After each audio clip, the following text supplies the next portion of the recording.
I don't know what's in there, but something or somebody died. I'm gonna need y'all to say a quick prayer.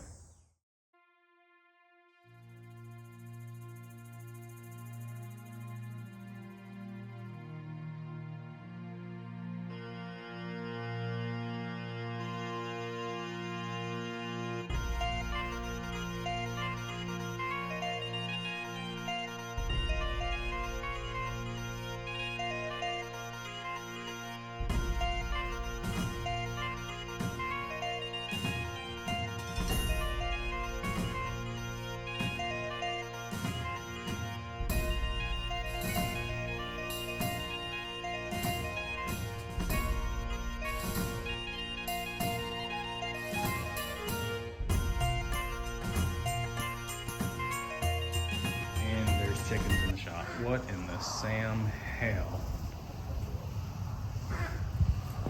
That's not even a chicken noise.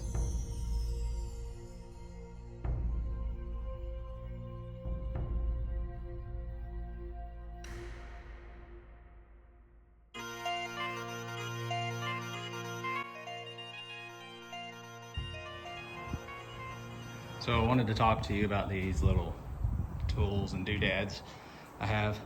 Everything is somewhat modular in a sense that when you're done with it, you can break it down and put it on a shelf and it doesn't take up a footprint. I've got a cheap Harbor Freight metal bender. Works really well for light gauge stuff. Anything over, I'd say 18 gauge metal, and you got to fight on your hands. But I mean, that's the reality of it. When I use that, it's that or smaller. It's got a Wordboard Fab shear that cuts really well. You got to be real cautious about that thing. It will hurt you. Matter of fact, I wrote myself a note. Always remember, this will cut off a finger. Danger. So, I have another thing here, Eastwood Mini bead roller. Has a couple of dies, but that's the one I've been using. That's the one I always use. And then another cheap, I guess it's a English wheel. It's modular also, goes in a vise. This table is something I use and have used for years. I used it to support the cab. I'll use it to build a motor on, transmission work. That's why I've got all this stuff clamped to it. We thought about making the legs taller so the work area is about waist high, but I feel like that would take away from some of the things I use it with, so we're probably gonna keep it like it is. There are limitations with this. I can't do what you could do with those big footprint units, but I'm not good enough to justify getting those yet, so this is what I have and this is what works for me. Okay, so the floor is pretty much in. Trans tunnel is somewhat in. I haven't done the back section of it yet because I think we're gonna end up bagging this truck, and I don't know how far into the cab when it's laid out that drive shaft's gonna come, so until we get a little closer to that, I think we're gonna call this done for now. Still have a few panels to make up there for the firewall connection, and then we can start eliminating and tucking this wire.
All right, so as you can tell in the video, we've my son and I, Braylon, been doing some seam sealing. Got most of them done. Not really sure what I'm gonna do on the kick panel inserts here yet. May try to find a trim piece, some kind of molding to go across the top, but there's a lot of just hackery we had to seam seal. Still a lot to go. I did run some seam sealer in these panels, but you can still see a bunch of air gaps just because it's not really the greatest fab work. I want to get it done. I want to get this truck on the road. All right, so real quick, I want to talk to you about what we're doing. We've ground down the welds. My son Braylon did that. Put some seam sealer on the seam, spread it out flat. Trying to connect the panels that I made on the cross member or the firewall to connect the crown deck to the truck in the front of the cab. There is metal there, it is tack welded. There's still a bunch of seams. Seam sealer wasn't getting it done. I used seam sealer first, which is this local auto parts store. Fantastic seam sealer at that. EPO 955, don't know what that means. Ready to use, 1K formula. Not sure why 1K is good. I would think 2K, 3K, 4K, even maybe 5K would be better. I don't know. Seals and bonds permanently, that's what we're looking for. Can be overpainted. Not really sure about that comment because that almost implies that it can't be painted. But if you get paint on it, you can overpaint it. But I feel like we're overthinking things. Anyway, super easy. You just spread it, run a bead, spread it thin. You saw the video. Now here's where it gets a little sketchy. I don't recommend doing any of this, but this is what we're gonna do because that's not what I do. I'm not a fabricator guy at that level. You've seen how, relatively DIY we are with this kind of stuff. I used DAP Max Fill 3X large gap expanding foam. I'm not proud of it, but it did the job. The vapors are flammable, but from what I can read, the product, once it cures, it's not. It doesn't have any heat issues. If that's wrong, then I'm probably gonna burst into flames. So we got that on there, filled in the major gaps with that. And then, once again, don't recommend doing this in any capacity, but this is what we're doing because I wanna get past this hurdle to move on to what I enjoy. And that is this flexible rubber sealer. It's kind of like undercoating for a vehicle. Both of these products are available at your local rural speed shop, the Dollar General. This I think I bought at O'Reilly's. It's like 17 bucks for 1 tube. And actually I bought 2, but 1 did pretty much the whole truck. So yeah, that's how we did it. I'm not trying to get off on anybody. I'm not trying to hide anything. If I sell this truck to somebody, I promise you they'll get a link to all these videos. So if that kind of stuff bothers you, this probably isn't the channel you want to watch because we're more meat and potatoes guy here. And if you're battling dinosaurs or ants, you got dinosaurs in the front yard or ants in the kitchen. You worry about the dinosaurs, not the ants.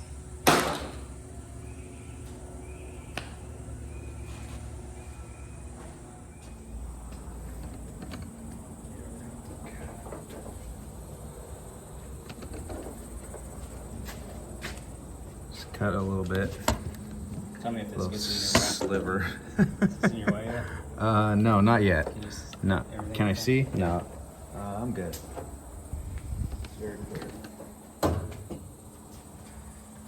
Just doing the old, wiring the space shuttle deal.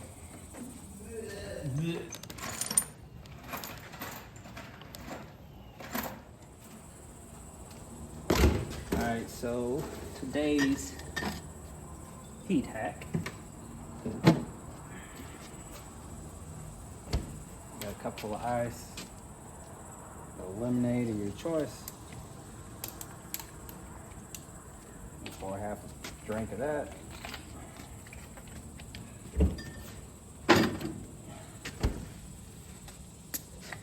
And then half Miller High Life.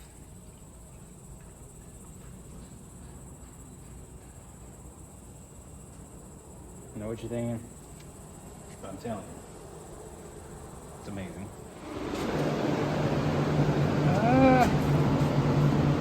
was trying to find something right there, but I couldn't find a hole. Oh, yeah? All this, and then just take half of it away. Right. Yeah. Need a lot of that. Cross your fingers.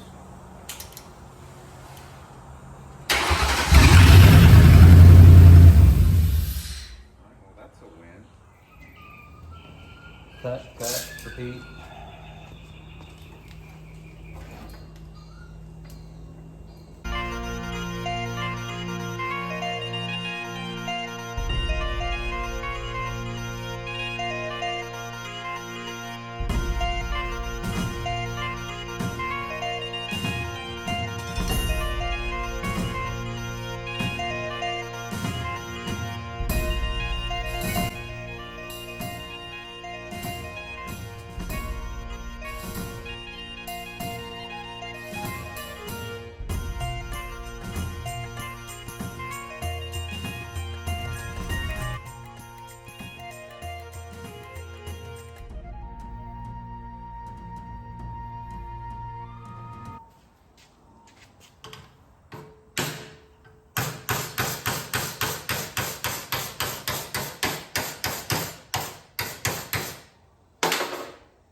Man, every time that breeze comes through, it's like, oh.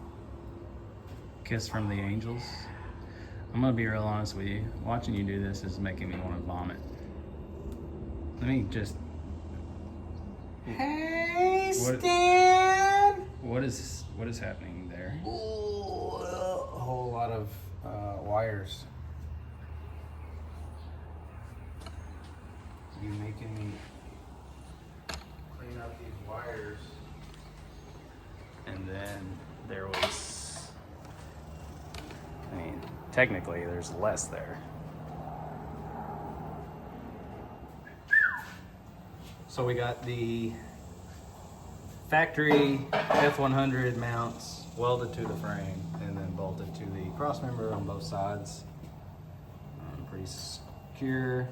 We took the Crown Vic radiator mounts and bent them pretty much 90 degrees to mount to the F100. And now David's trying to destroy the whole truck in one quick swoop. But, so the radiator's mounted, top and bottom. The core support's mounted. The fenders are bolted up. I mean, the body gaps are trash, but we'll deal with that later. Well, actually, who am I kidding? I will never deal with that. They're gonna be what they are. Yeah, starting to look like a truck, though. Watch out. And 2, and 3. Gotta get it in, bro. Gotta get it in. So we've got the F100 truck battery bracket. Dave cut this arm off of that side and then mounted this arm to the front of the F100 core support. And then we just used that one screw, screwed it straight into the Crown Vic frame. Typically this battery bracket would have been mounted in that area of the truck back when it was a truck, but now it's a car. Don't say it. It's a truck, Don't say it. a trar. So yeah, just wanted to show you what we did. And then over here, mounted the whatever this doodad is that runs the throttle cable, and then built a bracket for the airbox. So now the airbox is mounted to what's left of the F100 fender wells. Hopefully this is enough to keep the soot and stuff off the road, off of the truck, car, whatever. And then we're gonna hook up this battery and then see how much of the other fender skirt we can use off the F100. So yeah.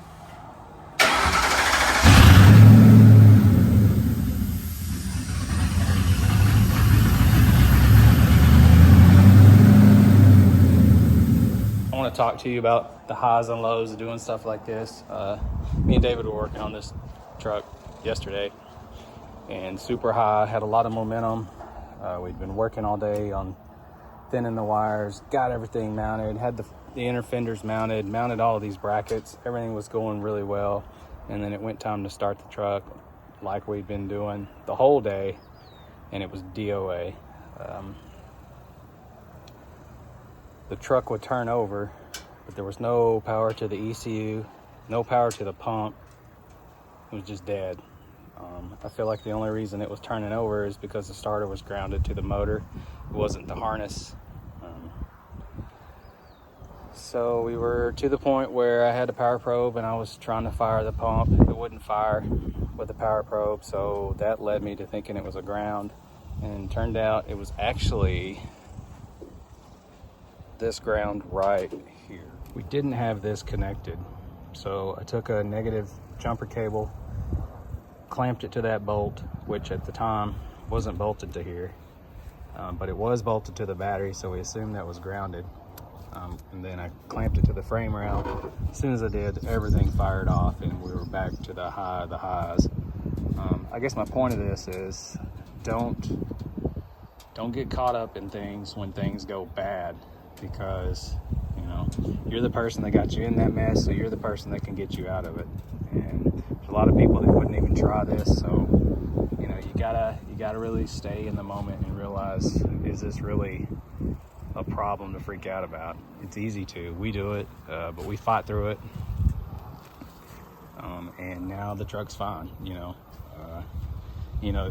If you let yourself start thinking, oh my god, I've got a car that doesn't start now and I've got a truck that's tore apart, it doesn't run now, I've destroyed 2 vehicles, you'll never finish one. So just stay in the moment, take the wins, take the losses, power through it, you'll be fine. I got you.